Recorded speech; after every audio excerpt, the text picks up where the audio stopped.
الحاد جو ہے وہ مختلف طرح کا ہوتا ہے۔ بعض تو ملحد ایسے ہوتے ہیں، بعض الحاد ایسا ہے کہ جو بالکل وجود باری تعالیٰ کے منکر ہیں۔ وہ کہتے ہیں جی ہمیں پتہ ہے کہ کائنات خود بخود بنی ہے، اس کو بنانے والا کوئی نہیں ہے۔ یعنی وہ بڑے پکے ہوتے ہیں اس بات کے اوپر۔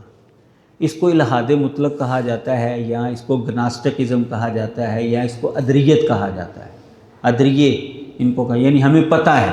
ادری کا معنی ہوتا ہے نا میں جانتا ہوں، تو ادریے یعنی ہمیں پتہ ہے کہ بنانے والا کوئی نہیں ہے، یہ کائنات خود بخود بن گئی ہے۔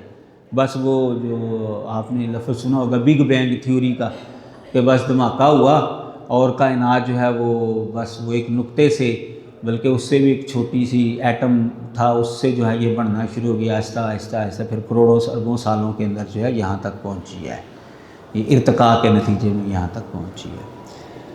تو یہ ہوتے ہیں الحاد مطلق کے حامی، یا گناسٹکزم، یا پھر ان کو ادریت بھی کہا جاتا ہے، یا ادریے بندوں کو کہا جاتا ہے۔ یہ کہتے ہیں بس یہ لا آف نیچر کے تحت یہ کائنات چل رہی ہے، یہ قانون فطرت ہے، یہ کوئی بنانے والا کوئی نہیں ہے۔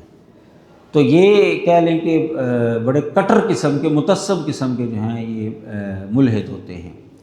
دوسرے ہوتے ہیں لادریے، یا ان کو اگناسٹکزم جو ہے ان کے موقف کو کہا جاتا ہے۔ یعنی وہ کائنات کے اوپر غور و فکر کرتے ہیں تو وہ اس نتیجے پر پہنچ جائے کہ نہیں یار، یہ ہو نہیں سکتا کہ یہ کسی بنانے والے کے بغیر بنی ہو، اس کا کوئی خالق ہونا چاہیے۔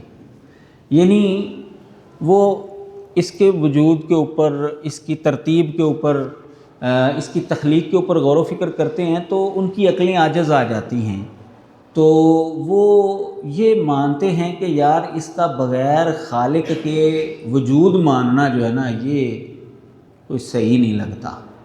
بہرحال کوئی ہے خالق کہ نہیں ہمیں پتہ نہیں ہے، بہرحال ہونا چاہیے۔ یعنی اس طرح کا جو ہے نا وہ شک کا اظہار کرتے ہیں۔ یعنی نہ تو وہ یقین سے کہتے ہیں کہ ہے، نہ وہ یقین سے کہتے ہیں کہ نہیں ہے، بس وہ شک کا اظہار کرتے ہیں۔ اس لیے ان کو لادریہ کہا جاتا ہے، جی ہمیں نہیں پتہ، یہ ان کا نظریہ ہوتا ہے۔ تو یہ زیادہ خطرناک ہوتے ہیں، کیونکہ آپ وجود باری تعالیٰ کے اوپر ان سے گفتگو نہیں کر سکتے۔ جو بنیادی جہاں سے نقطہ اختلاف شروع ہوتا ہے ان کے ساتھ، وہ آپ گفتگو شروع کر، ہاں یار بالکل کوئی مسئلہ نہیں ہے، اگر ہم مان بھی لیتے ہیں تو بالکل ہونا چاہیے، یہ خالق کائنات جو ہے یہ لگتا ہے کہ ہے۔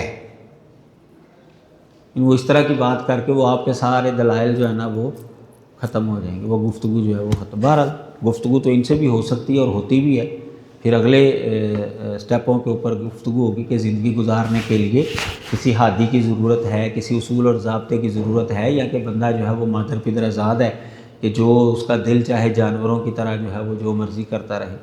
پھر وہ آگے نبی علیہ الصلوۃ والسلام کی نبوت اور رسالت پر گفتگو ہوگی قرآن مجید کے حوالے، پھر وہ آگے سٹیپ ہے ان کے ساتھ۔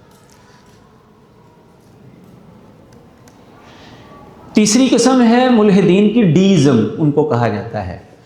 تو یہ نظام کائنات کے اوپر غور و فکر کرتے ہیں تو اس نتیجے پر پہنچتے ہیں کہ اس کا خالق ہے، اس کو بنانے والا ہے، یہ خود بخود نہیں بنی، یہ وہ یقین کے ساتھ کہتے ہیں۔ لیکن وہ کہتے ہیں کہ کائنات کو بنانے کے بعد بنانے والا جو ہے نا وہ کائنات کو چلا کر سائڈ پر ہو گیا۔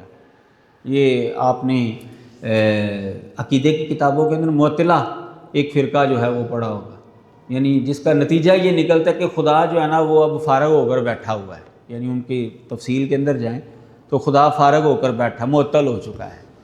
تو ڈیزم کے حامی جو لوگ ہیں یہ بھی ملحد ہیں، لیکن یہ تیسرا درجہ ہے الحاد کا، جو کہتے ہیں جی خالق کائنات ہے، بنانے والا ہے، لیکن وہ اس کو بنانے کے بعد اس کا نظام چلا کر وہ اس سے الگ تھلگ ہو گیا، اب یہ خود بخود جو ہے وہ چل رہی ہے۔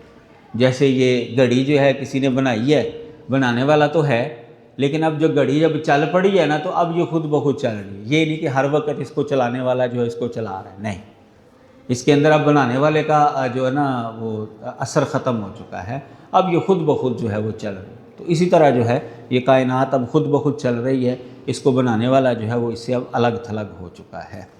تو یہ جو اس نظریے کے جو حامی لوگ ہیں نا، ان کا زیادہ تر جو حملہ ہوتا ہے نا وہ مذہبی تعلیمات کے اوپر ہوتا ہے، مذہب کے بانی کے اوپر ہوتا ہے، اللہ تبارک و تعالیٰ کے حوالے سے ان کا حملہ جو ہے نا وہ نہیں ہوتا، یا ان کے اعتراضات نہیں ہوتے، جو ڈی ازم کے حامی لوگ ہیں۔ الحسن اسلامک سینٹر